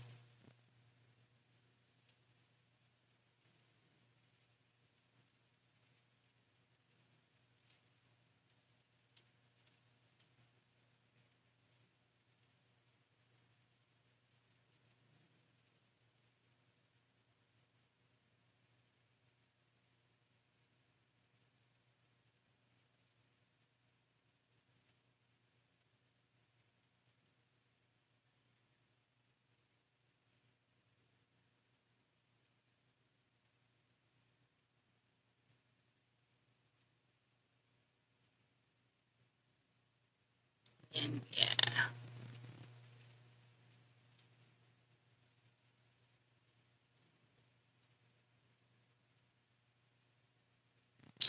Famous.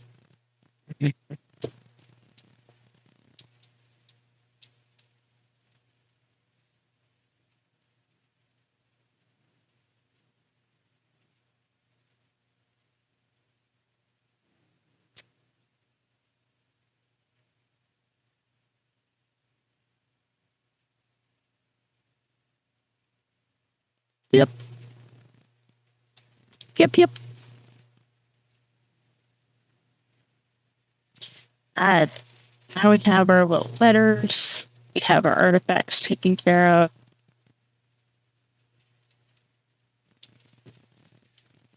The view up.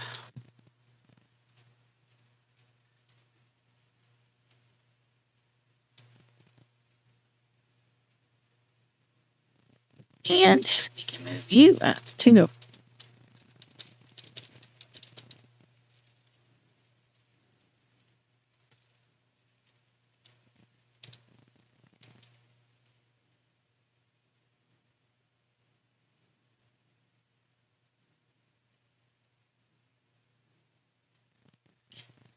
Delete that black layer because we know exactly what we've got going on. We know we've got a stroke around each of these so they'll stand out and pop appropriately.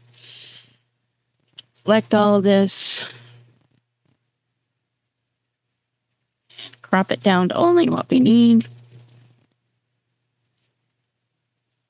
And that we can consider a done deal. Hallelujah, ladies and gentlemen. We have a Fishing for Tone logo. Hopefully Brian likes this, and maybe you'll see it in his channel merch store soon. Thanks for watching. Have a blessed day. And if you happen to have something you would like for me to work on for a channel merch logo or some other project for my Creating for Love channel, go ahead and pop that in the comments below. I'm all ears. If you've got something you'd like me to work on, just let me know. I'm happy to serve. Talk to y'all later.